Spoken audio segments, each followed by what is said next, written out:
అరసవిల్లి అంటే మీ బాగా అర్థం అవుతుంది. హర్షవల్లి దాని పేరు. ఎందుకంటే అక్కడికి ఎడితే హర్షం, సంతోషం తప్ప దుఃఖం ఉండదు, అనుగ్రహిస్తాడు కాబట్టి. వాళ్ళు నదీ తీరంలో నడిచి వెళ్ళిపోతున్నారు. వాళ్ళు ఎక్కడ నడిచి వెడుతున్నారో అక్కడ నది మించి ఒక మూట కొట్టుకొచ్చింది. ఏమిటని చూశారు, తాళపత్ర గ్రంథాలు ఉన్నాయి అందులో. వాళ్ళ మూట తీసి విప్పి చూశారు. హర్షవల్లి క్షేత్రంలో సూర్యుడికి పూజ చేసేటప్పుడు ఏ ఏ మంత్రాలు, ఏ ఏ ఉత్సవాలు ఎప్పుడెప్పుడు నిర్వహించాలో అందులో ఉంది. ధన్యులం తండ్రి, నువ్వు అనుగ్రహించామని కళ్ళకద్దుకుని తల మీద పెట్టుకుని తీసుకొచ్చారు.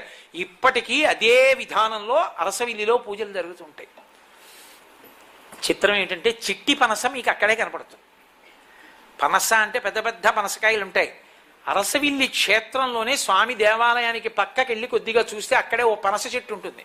దానికి చిట్టి పనస అని ఇంతంత పనసకాయలు ఉంటాయి. గుత్తులు గుత్తులు గుత్తులు గుత్తులు ఎన్ని పనసకాయలు వేలాడుతుంటాయి.